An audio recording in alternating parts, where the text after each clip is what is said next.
นั่งภาวนา2 ชั่วโมงเต็มพุทธังติพุทธาเจ้านั้นผู้เจมีเราไว้สาขาแลสาธุธรรมังอีพาธรรมอนัตตาเจ้านั้นผู้เจมีเราไว้สาขาแลสาธุสังฆังอีพระอริยสังฆาเจ้านั้นผู้เจมีเราไว้สาขาแลสาธุ10ต่อไปนี้รวมตีบรวมตานขันธ์ธาตุดังหาผ้าการคาอิมัง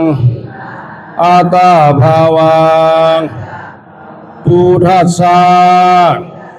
ปาฏิจจสามิขันธาตุดังหาอัญจิวาสามุตติ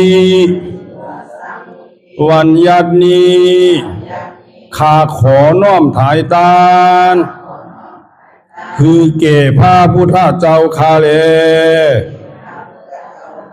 อิมังอาตาภาวัง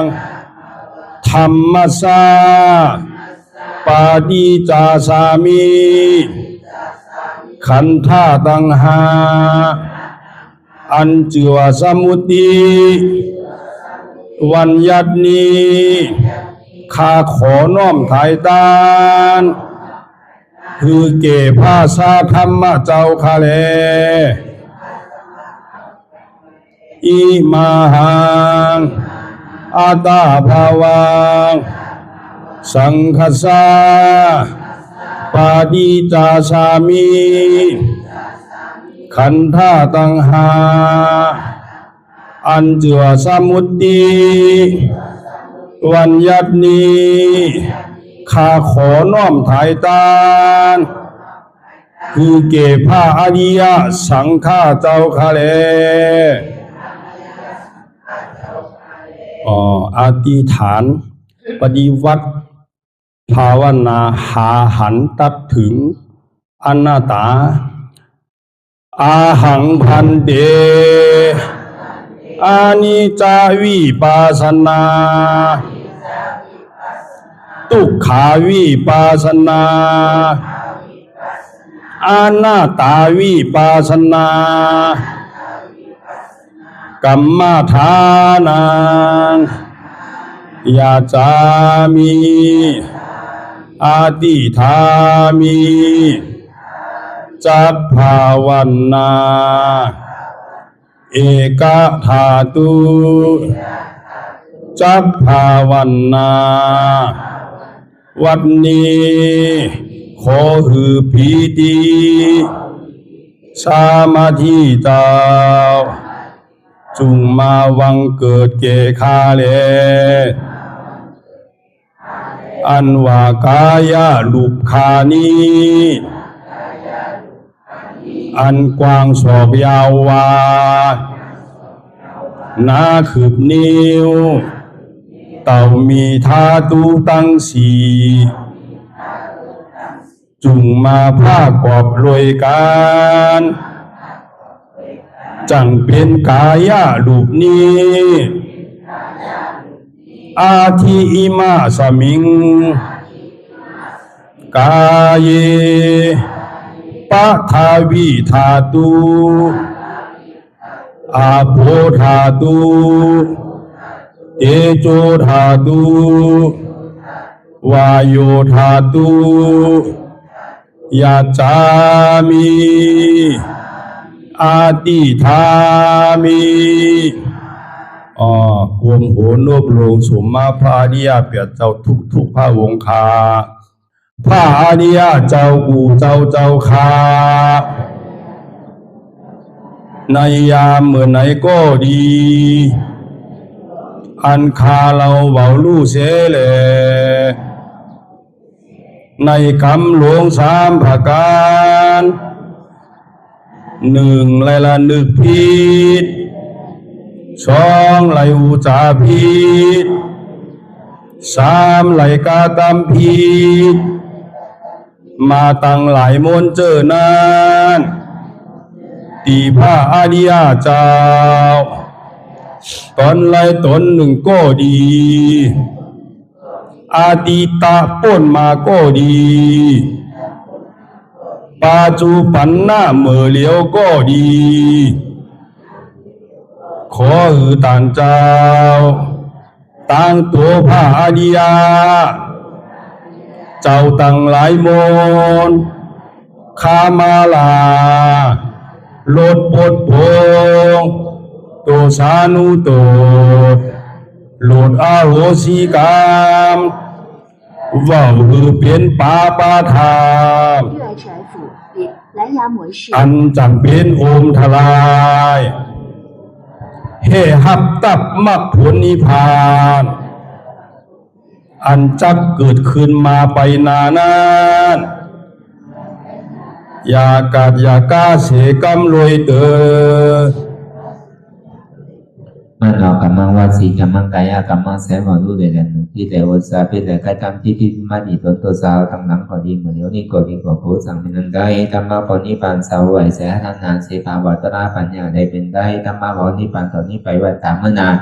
คือสมณานทุกข้าเป็นหน้าตาหน้าตาตาแปดตาที่ชีวิตที่กิจสักกิจสันในพวกสิ่งที่หายไปในภาวะสันเนียงแผงมันกูเจ้ากูตนกูปากูก็บุคคลเสกรรมโดยเถิดสาธุสาธุสาธุ ในวันมื้อนี้พอถึงมาเดี๋ยวถึงมาวันเพ็ญ4พุทธศาสนาเข้ามาว่าอายุ2,569 ภาวษาปีไล่สังฆตุลาศักราชว่า1,388 ตัวเดินเจ็ดขึ้นมาว่าอายุ15 ค่ำปีขีดวันที่1เดือนเมษายนปี2026ในปางสร้างคือกรรมปฏิวัติธรรมข้างที่2ที่วัดพระธาตุสอมหนักวันแต้มวันดอมเมืองลังหน้ากรเมืองเชียงตุงอันนี้ก็เป็นเวลาไปขึ้นนาฬิกา8 โมงถึง10 โมงอันนี้ก็เขาที่ได้อ่อนกันเข้ากรรมฐานเข้าเหตุการณ์ตัวการใสคือพอได้วางตัววางใสก็เปิดการดังนอกเนี่ยมันเป็นการนักเขียนเท่าไรแบกไว้การหอการเฮินการดุการล้านการเหตุการหาการวานการเมืองใช่ไหมเป็นการนักเขียนเท่าไรแบกไว้เพราะฉะนั้นเขามาเหตุการณ์ตัวกลางใสเนี่ยเขาเอาวางไว้จังหวะให้พี่วนเตียนจาลองตั้งนอกก็ดีลองตั้งหลังเตียนป่อนมาก่อนดีลองตั้งนาเตียนยังไปถึงตื่นเขาอย่าพี่เอามาเพราะเขาใส่เตอนี่เกาเตียนมันมีไว้ยาวนี่ก็เอาสรุปขึ้นสายเตียนขึ้นเสียงสายเตียนขึ้นเสียงในปองว่าอันตีแค่เดี๋ยวเขาของคำใสแค่ถือใสเขาเก่าเศร้าเบาหมองนั่นแค่เขามีดอกตังขี้ใสหมองใสทุกข้าใสเตียนเขามีดอกตังเจ็บตัวเลยสร้างเจ็บใจเลยสร้างสนิทคือเขาเอาวางไว้กับก็เปิดของอันที่ว่ามาดังเสียงนี่มันเป็นของเหมือนเขาแหวกก๋วยแหวกสะเหมือนเขาแหวกไว้ในวาเขาเนี่ยเหมือนเขาเจียงโคอันนักอันหนาเลยเจียงไว้ที่โหที่วาเขานั่นจังว่าคือเขาวางไว้ดังเสียงอันวางไว้ดังเสียงนั่นเดี๋ยวพี่คือเขาไปใส่ถึงใส่จับใส่เปลี่ยนมัน ของว่าเฮาวางไว้เพราะว่ามันวางนี่มันก็เว้าเพราะว่ามันเบียกไว้นี่มันก็นักจังว่าอันเฮาใจติดใจจับใจเปลี่ยนนั่นของว่าเฮาแวกไว้แวกเปิดหยมกานี่เฮาสำไรมาแวกตัวเฮาทางตัวเฮานี่ก็แวกขึ้นแวกลงลุกๆนั่งๆไปๆนอนๆก็บ่เหลือไสอย่าไปว่าลองเปิ้นเด้อพอเฮาไปแวกเปิ้นนี่ก็แค่นนักเหลือเก่าแท้งตัวเฮานี่ห่างก้อยก็เฮาปอกเข้าๆออกลุกๆนั่งๆก็บ่ใครเหลือออกเหลือไสจังว่าคือเฮาบ่วางของวางตัววางไสนี่อย่าไปไขไล่อย่าไปใส่ติดใจจับใจเปลี่ยนซังเนี่ยจังว่าคือเฮามาฝึกวางเนี่ยวันหนึ่งเช้าๆก็เฮาก็ที่ไรวางไว้หักก็คือก็ถึงที่ไรพาดตัวเฮานี่กำนึงสุดท้ายมานี่ก็ที่ไรเอาสองขึ้นปันถาดน้ำถาดดินถาดไฟถาดลมขึ้นมันอยู่กับเฮาเตะป้อนผีป้อนเหลือนป้อนวันมาต่อถึงมื้อเหลียวนี่อีสังก็มันเหมือนเก่าไข่เท่าก็เท่ามาไข่เปลี่ยนก็เปลี่ยนมาไข่ตายก็ถึงที่ไรตายตั้งนาแต่หัวมันที่มีตายอันเดียวไงหรือเสียตายนี่มันมีสังทางผมก็คือมานี่ตั้งนานี่หรือเสียตายนี่มันเมียนไหนแถมก็เบอตั้งหลังนั่นเท่าไรเกิดตั้งนาก็หัวถึงที่ไรตายถ้าว่ามันไข่ตายนี่ก็อย่าไปเกิดนั่นจนที่มันตายจังหวะอันเฮามาจ้างปฏิวัติกันนั่นเนี่ยปฏิวัติเปิดหลุมไรเกิดทางพอมันมีเกิดก่อนมันที่มันตายทางเพราะว่ายังตึงมีเกิดอยู่ก่อนมันถึงที่ตายนั่นจังหวะตาลาทำขอสั่งคำสอนของพระสัพพัญญูเจ้านั่นมันสารคัดมันคัดโดกคัดล้อกาวในโลกล้อกาเนี่ยมันไหลหลองจอมนำขอสั่งคำสอนของพุทธะเจ้าเฮานี่สารคัดสือเนี่ยเพราะว่ามันมีเท่าเนี่ยอันนั้นเท่ามันถึงมีเพราะว่ามันมีเกิดเนี่ยอันเกิดก่อนมันมีพอมันมีเท่าอันเท่าถึงมีเพราะว่ามันมีเปลี่ยนมีเจ็บเนี่ยก็อันเปลี่ยนเจ็บเนี่ยมันถึงมี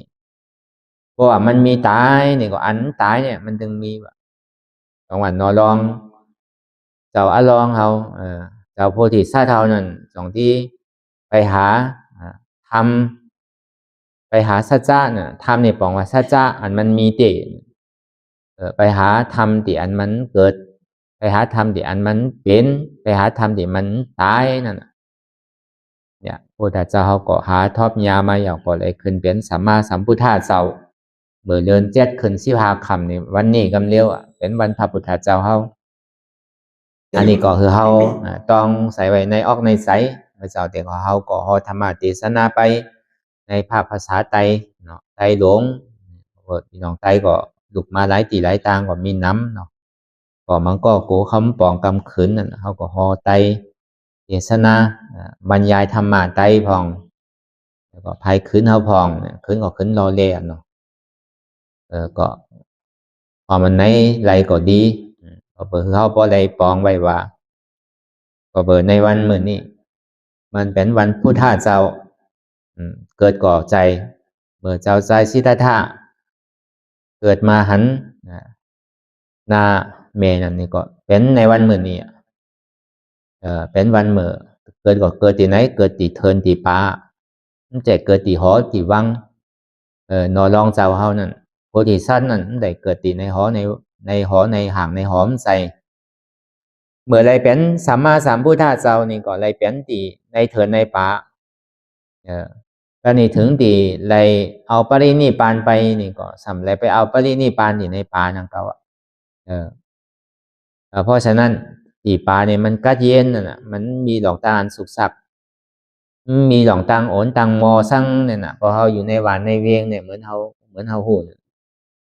แต่สองหวานเฮามาคือปฏิวัติกรรมกันที่วัดพระธาตุจอมหนักนี่ก็มันไกลหวานไกลเวียงมันพอได้ยินเสียงรอดเสียงกามันพอได้ยินเสียงเพลงเสียงความ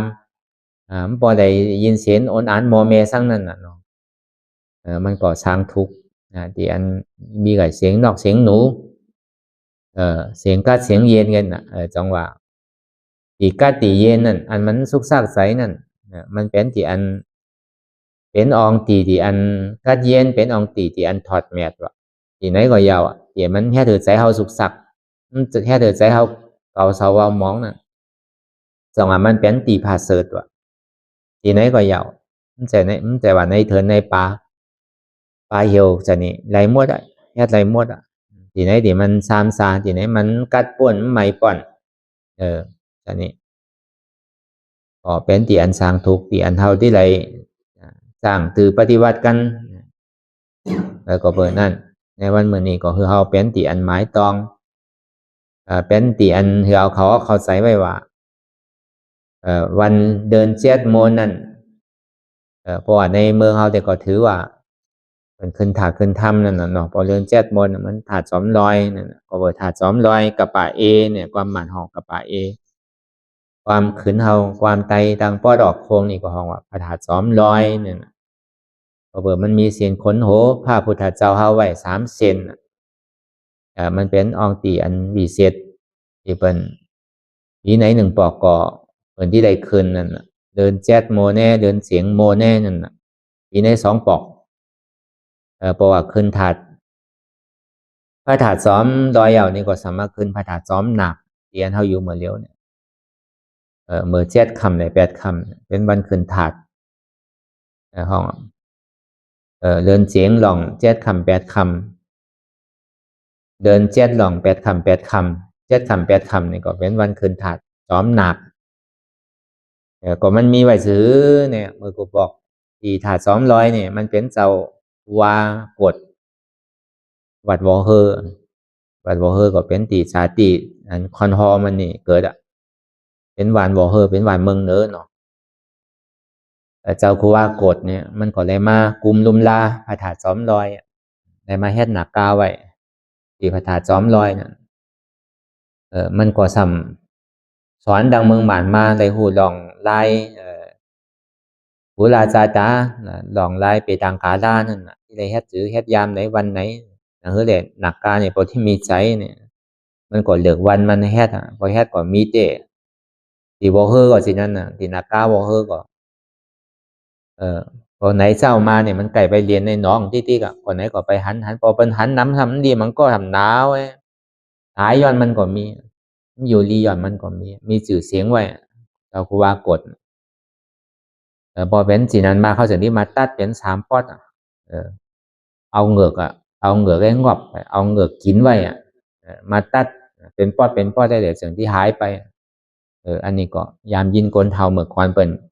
ได้หลาดได้เล่าไว้เขาก็ยามหันมาตีอยู่อันที่อันเข้าตัดไว้นั่นนะ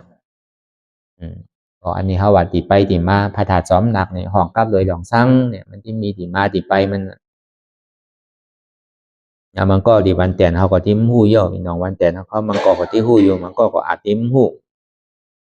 ก็นี่มันเสามาเฮ็ดพระธาตุ200เอานี่ก็มันก็มาเฮ็ดหนักกามี2 ตัวพอเขาขึ้นไปที่หันหนักกา2 ตัว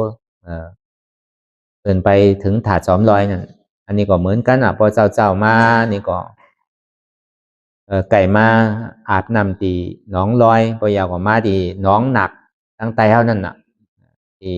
พระธาตุหนักตีไตลอยมันมีหนองไว้ท้องหนองหนักไก่มาอาบน้ำตีไตนั่นบางพวกอันตุภาอันที่เข้าไปดีถาด200เข้าหันพอตื่นเช้ามาเนี่ยสำเป็นไผทั้งก็เป็นภาคโต๊ะซะนี่เป็นไผซะนี่ที่จอมแก้จอมซังมีวันหนึ่งเจ้าปูนั้นหลักตัวจากที่หันเต้ว่ะมันเป็นการเนี่ยมันหันโยโย่เนี่ยบ่หันเนี่ยสำใครใส่หนาวใส่มันอยู่ดีมันก็ตายย้อนมันพอเฮ็ดเป็นสิ่งนี้ที่เนี่ยมันเป็นทุกที่เฮ็ดซื้อก็เฮ็ดรอดเนี่ยมันเจ้าจากนี้มาตัดออกเป็น3 ปอดที่พระธาตุ200เนี่ยถึงตัดออกก็มันหันทางเอา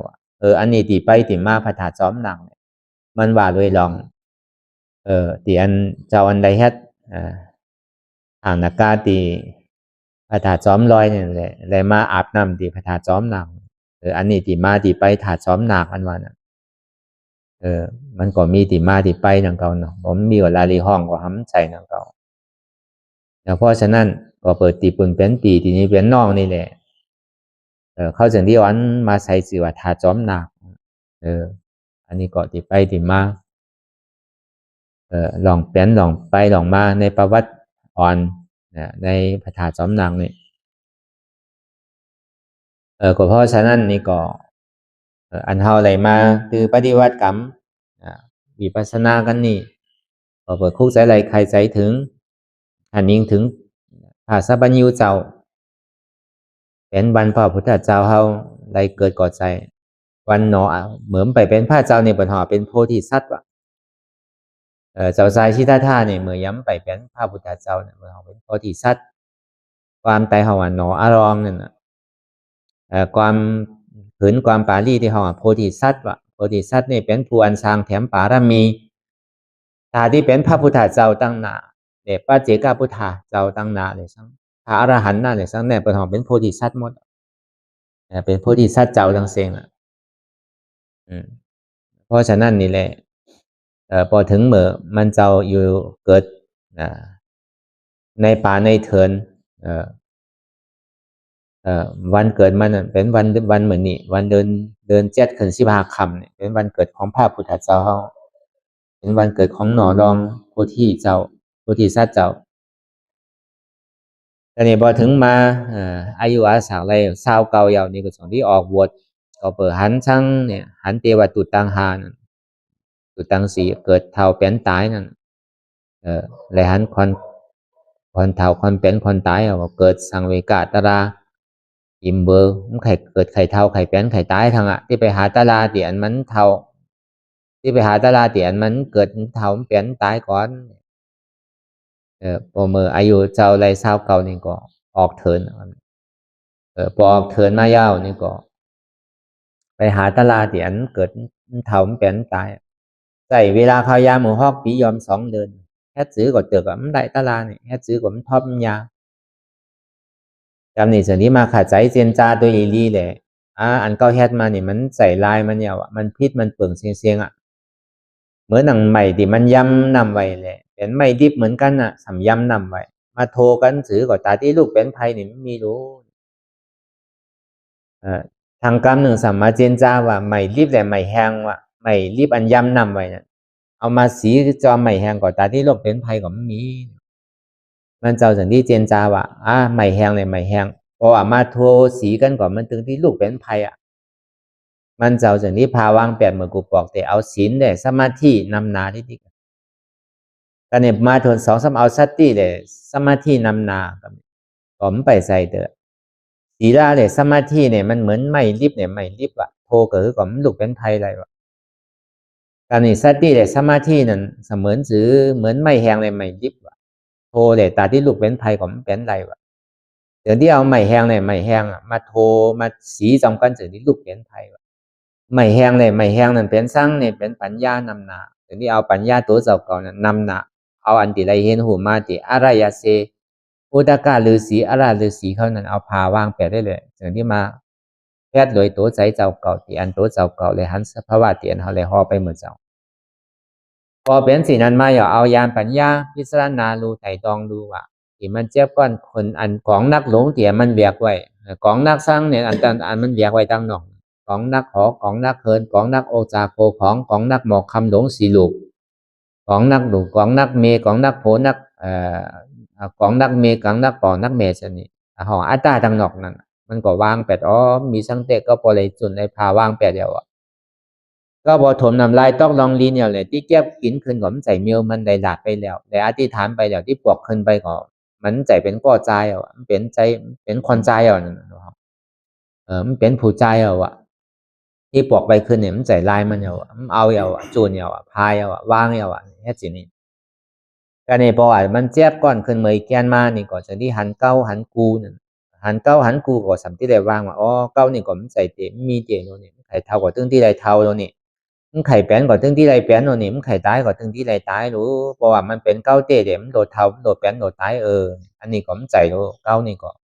อย่างที่วางแป้นมันใจเก้านั่นปองว่าอนัตตาเอาสามารถดีที่หันสามารถสังกัปปะพิจารณาดูหันทุกขะหูจักเหตุทุกขะอย่าก็วางเหตุทุกขะเป็นอนัตตาเหตุทุกขะทั้งหมดทั้งสิ้นก็เมื่อตัณหาความอยากอะไรใครเป็นใครมีอัตตามานาในล้อผ้าอัตตาว่าเป็นเก้าเป็นมานาว่ามีเก้ามีล้อผ้าสำคัญและอันเป็นเก้าเป็นขณะอันมีเก้ามีอัน3ตัวนี้ให้การรู้ พอหูหันปองแจงแรงใสจีนี่พอจำเมืองแรงมาเหมือนเดินเจ็ดเขินสิบาคำนาดีฮอกมงตาวันก็พูดออกมาจับๆมันเจ้าก่อเลยอาสวะขายานนั่นน่ะอาสวะตังมัวตังเสียงอาสวะกิเลสาเหงหาปากนั่นนี่ก็ขาดตกปวดเสียงกว่าเมื่อเดินเมื่อวันเมื่อนี้เมื่อเดินเจ็ดเขินสิบาคำเมื่อกลางในเจ้าฮอกมง5 โมงไปต่อถึงฮอกมงเหมือนเขาตึกหนักตะลายอยู่มันเจ้าก็เลยเป็นพุทธะเจ้าเกิดขึ้นมาในโลกโลกานี่เป็นขึ้นมาเป็นสัมมาสัมพุทธะเจ้าได้ตรัสรู้อันนี้ก็เป็นวันอันใหญ่สำคัญเตียนเฮาบ่ได้ฮู้ได้หันได้ยมย้ำนับถือศาสนาพุทธเจ้าได้สั่งได้ขึ้นชื่อว่าเป็นควันพุทธศาสนานั่นได้สั่งนี่ก็เฮาเป็นพุทธศาสนานั่นพุทธะนี่เป็นผู้ฮู้ผู้ตื่นว่าภาษานี่แจ้งแรงติกัดเย็นว่าพุทธภาษานั่นพุทธะนี่ก็ฮู้ก็ตื่นว่าภาษาอันว่านั้นแจ้งแรงติกัดเย็นว่าผู้สั่งผู้ว่าทุกขาเป็นอนัตตาว่ะก็ฮู้อันว่านั้นผู้อันที่มันเจ็บอยู่ที่ตัวแต่สั่งเจ็บอยู่ที่ใจแต่สั่งเจ็บไปดังเช่นนั้นแต่สั่งมันใจของเก่ามันเป็นอนัตตามันใจตัวเก่ามันใจเก่ามันใจเจ็บเก่านั่นอันนั้นห้องว่าเป็นก็ฮู้อ่ะก็ตื่นอันว่าเนี่ยมันตายทางอ่ะพุทธะเจ้านี่มันตายอ่ะพระอรหันต์เข้าเจ้าก็มันตายอ่ะไล่ใจมันตายอ่ะห้องว่าเป็นพุทธะว่ะ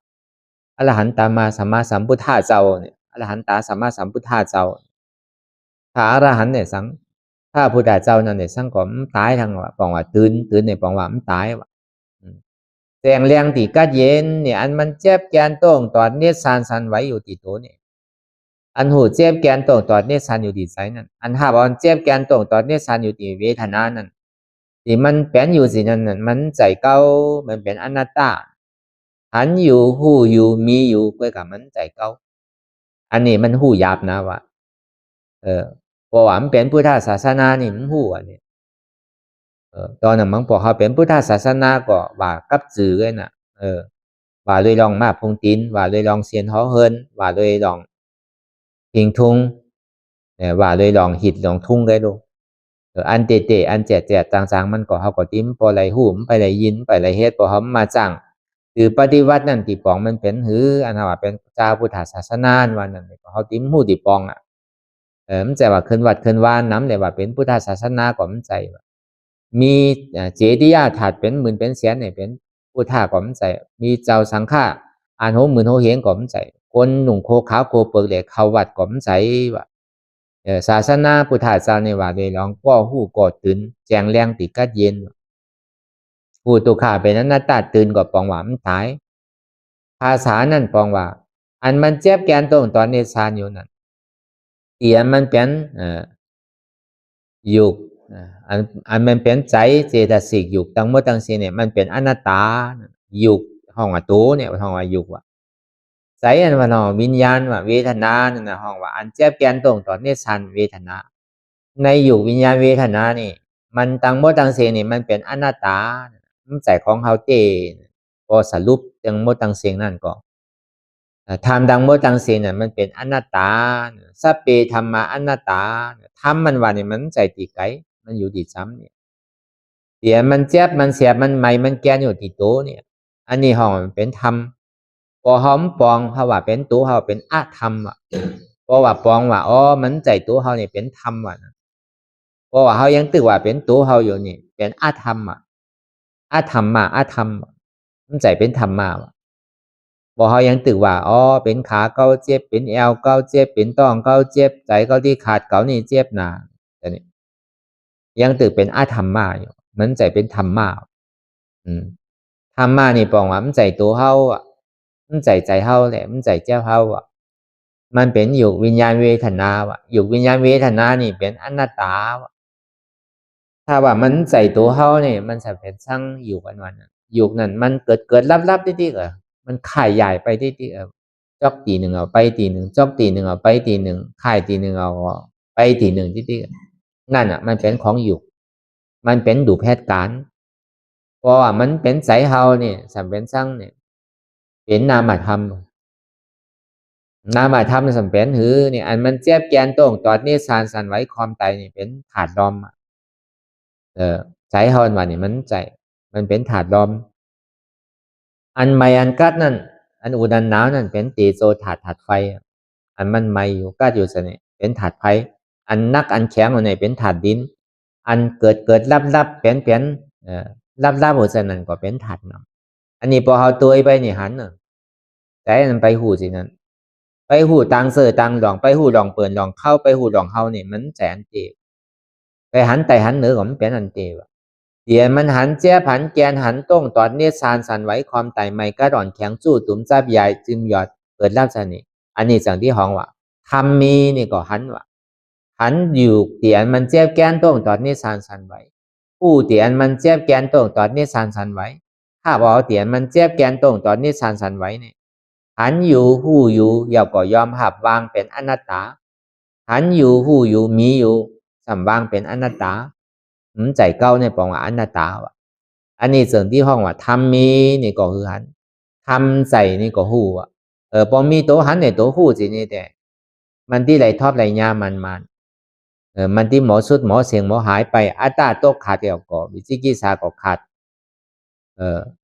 อันเจ็บแต่สร้างตุขาดในสร้างในก่อนมันก็ที่หายไปอ่ะ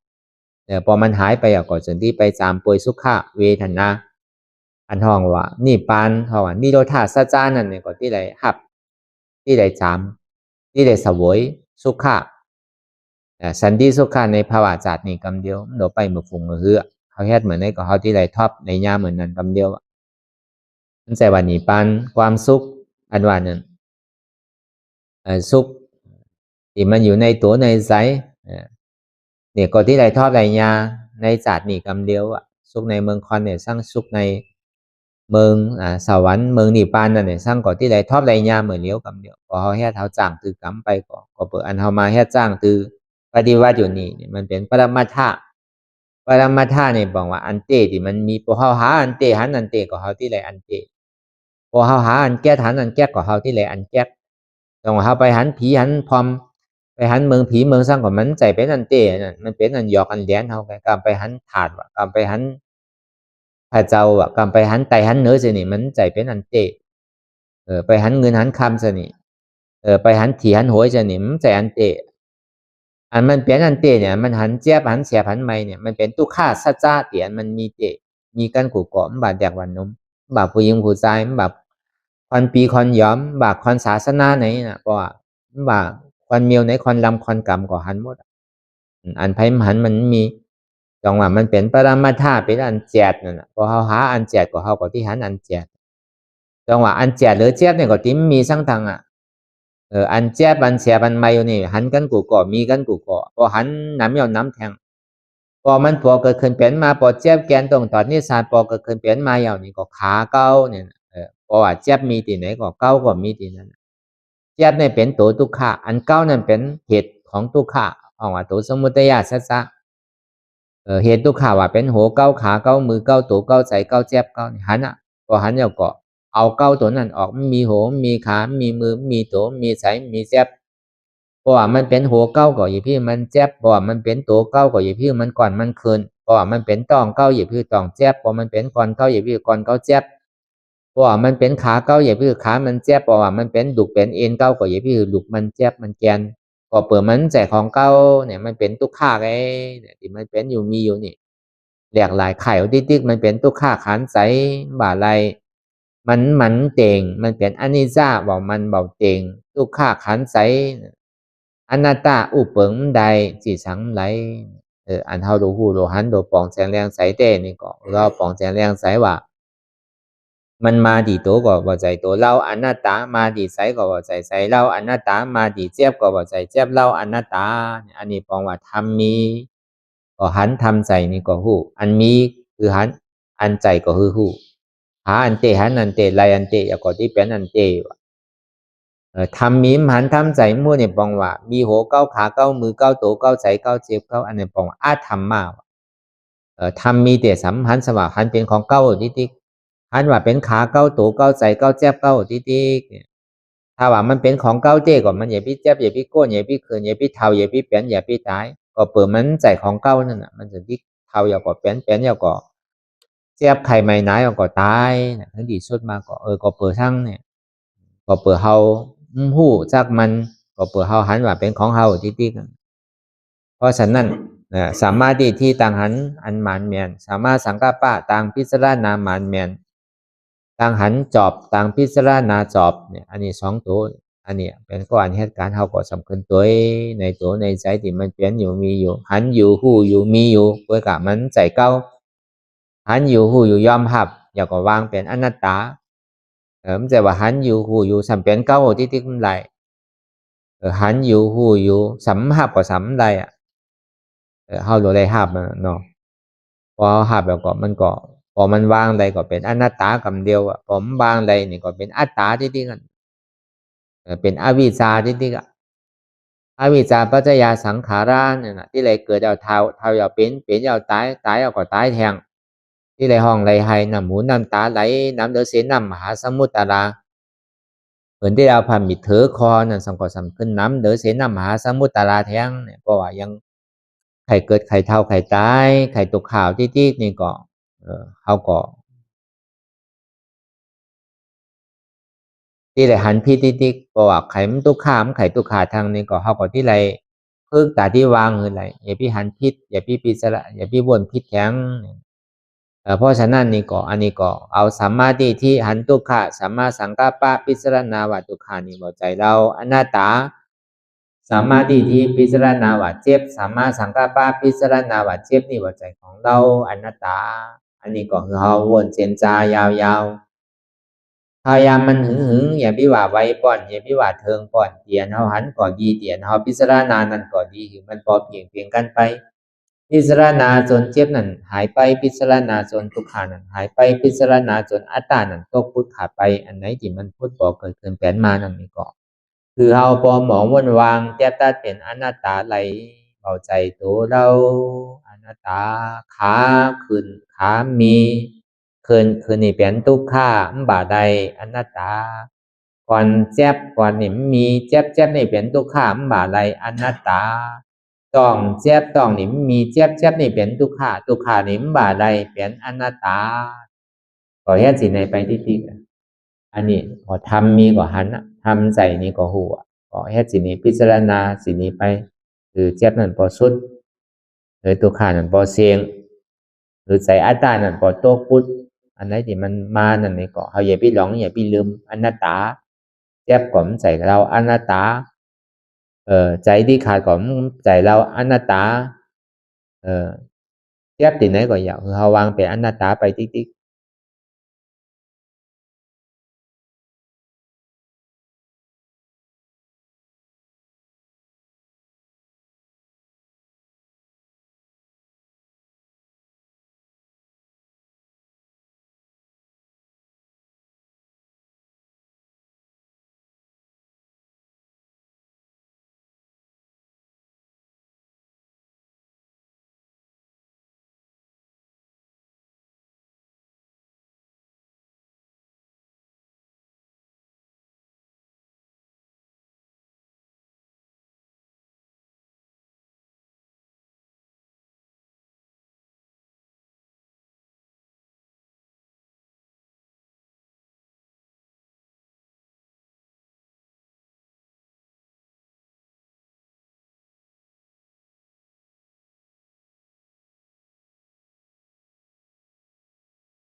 หลองตังอันเป็นอยู่ทุกสื่อทุกอย่างอย่าคลองคำไว้ที่ใส่หูถอดถอนออกที่ใส่หูมันออกเสียงก่อนสภาวะไหนก็ดีหลองตังอันไหน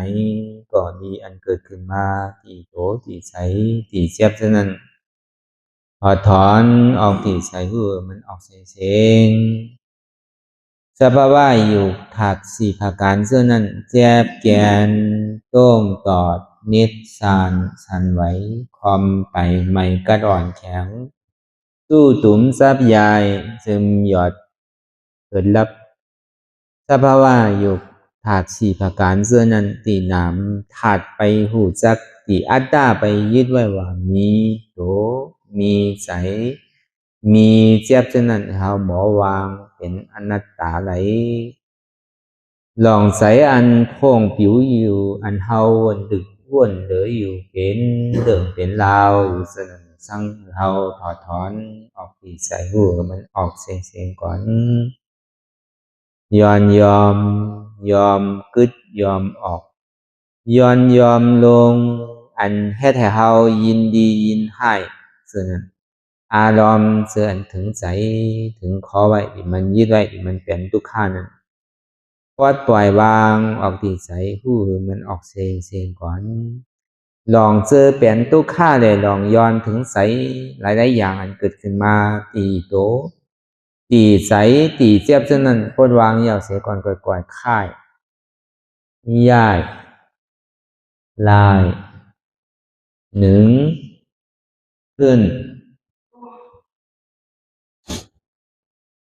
พอยาวนี้ก็ค่อยเปิดตามึนตาลอยนี่เป็นการปฏิบัติธรรมค้นหายอดธรรมมันเกิดขึ้นดีโตดีใสดีเจ็บบอกอันค้นหาเหตุหักเงาจองทุกขาตรงนั้นต่อจากนี้ไปนี่ก็เฮาก็ที่ได้ส่งเมตตาถึงสรรพสัตว์ต่างหลายก่อนสาธุสาธุสาธุ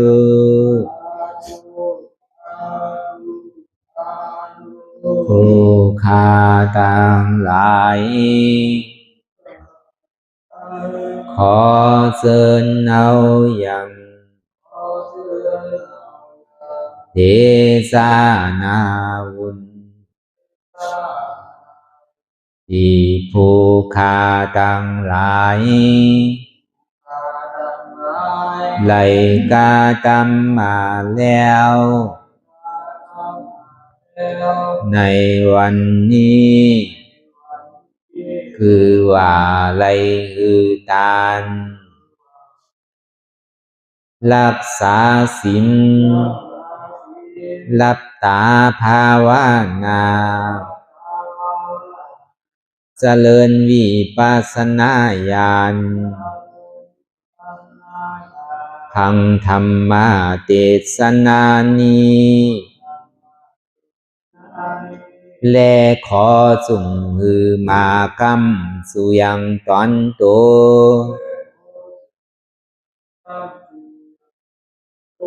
แห่งผู้ฆ่าตั้งหลายมนคือไล่ลาบความสุขและความเจริญงอกงามและขอหือเจียวดอดเวียงแก้วยอดอมาตามหาเนรปานในอนาคตกาลาอันจักมาวันปลายนานั้นแก่ผู้ฆ่าทั้งหลายมนทุกตอนทุกองทุกผู้ทุกคนและเตือแทงผ้ากันหนึ่งผู้ฆ่าทั้งหลายมน ขออุทิศนาบุญทั้งหลายมวลผุงนี้ไปแผ่พายถึงเทวาวุตเทวาดาพญาอินทร์พญาพรหมพญายมมาลาดพูดหนักน้ำไอโซนนางธรณีและสรรพสัตว์ทั้งหลายและหมู่ชยาข้าคุณทั้งหลายมวลอันไหลอานิสากรรมไปสู่ปลาโลกปลายนานั้นขอส่งโจรกันมาสาธุอนุโมทนาจอมจุนยินดีแล้วคือไรโจรกันป้อนจากทุกข์ถึงสุขทุกโตสัตว์เลเตอสาธุสาธุสาธุอิตังมิปุญญังอาสวะคายังนิพพานังวะหังโหนตุมาปุญญาภากังสเปสัตตานังสมาลาพันตุอิตังมิปุญญังอันเราขาไหลมาถือกรรมปฏิบัติวิปัสสนาภาวนาอาหันยอดธรรมอานาตานีอาสวะคายังเป็นนันผาทรัพย์ตัดเปียดอาสวะสี่ภากันเสียแล้วเนี่ย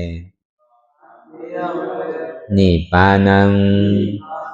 ติพานิพพานันผลตุคือไรถึงเสกรรมขามาปุญญังภากังขอนดีอันคา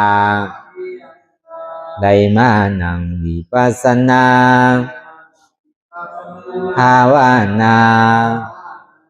ส่องยืนปันสเปสัตตานังแต่เอาป่อแม่พี่น้องญาติกาผู้ว่าอุปาสัยอาจารย์ครูสลาสั่งสอนมิตรเสี่ยวสหายและสรรพสัตว์ทั้งหลายมวลสมาลาพันตุคือไลลาบานีสองผ่อนบุญกับลอยผู้คาทั้งหลายมวลเสกรรมลอยเติมสาธุสาธุสาธุอิมังดานากัมมังนิปานาปัสสายโยนตุโนนิสังอิมังศีลากัมมังนิปานาปัสสายโยนตุโนนิสังอิมังภาวันนากัมมังนิปานาปัสสายโยนตุโนนิสังยังกินจีกุสาดังกัมมังกาตาปังกัมมังสาเปหิกาเตหิ คาตังปุญญังโนอานุโมทันตุสุนันตุพุนตุเยเจวะอัสสามิงทาเนอาทิกัตตาติขายุกาสัตตาหุนตุสัพพะสัตตานังสุขิยาตานังปานิหารันตุมาตาปิตาสุขิตาหุนตุทุกขาปามุสันตุสัพเพยาติกาสุขิตาหุนตุทุกขาปะสันตุสัพเพอายาติกาสุขิตาหุนตุทุกขาปะมุนสันตุสัพเพปิสาสัพเพยัคฆาสัพเพเปตาสุขิตาหุนตุทุกขาปะมุนสันตุสัพเพนัคขตาสุขิตาหุนตุทุกขาปะมุนสันตุสัพเพเทวาสุขิตาหุนตุทุกขาปะมุนสันตุสัพเพอาจาริยุอุปัชฌายาสุขิตาหุนตุทุกขาปะมุนสันตุสัพพะสัมปาทินังสามิสันตุวันตามิพุทธังสัพพังเมโตสังฆามาทาเมพันเตวันตามิธัมมังสัพพะเมโตสังฆามาทาเมพันเตวันตามิสังฆังสัพพังเมโตสังฆามาทาเมพันเตวันตามิอุปัสสะอาจาริเยสัพพังเมโตสังฆามาทาเมพันเตวันตามิกัมมาฐานังสัพพังเมโตสังฆามาทาเมพันเตวันตามิอาลาเมพัทธาสีมายังสัพพังเมโตสังฆามาทาเมพันเตวันตามิเสติยังสัพพังสัพพะทาเนสุปฏิทิตาสาริลาธาตุมหาโพธิงพุทธาลูปังสักกาลังสัตตานากาโลเกเทวาโลเกพัมมาโลเกสุมพุติเปลังกาติเปสาริลาธาตุโยเอสาธาตุโยอาลาหันตาธาตุโยเสติยังกันธากุติสตุราเสติสาเสธัมมาคันเทสะเปสังปาตาเสติยังอังวันตามิสัพพะโสสาธุสาธุสาธุ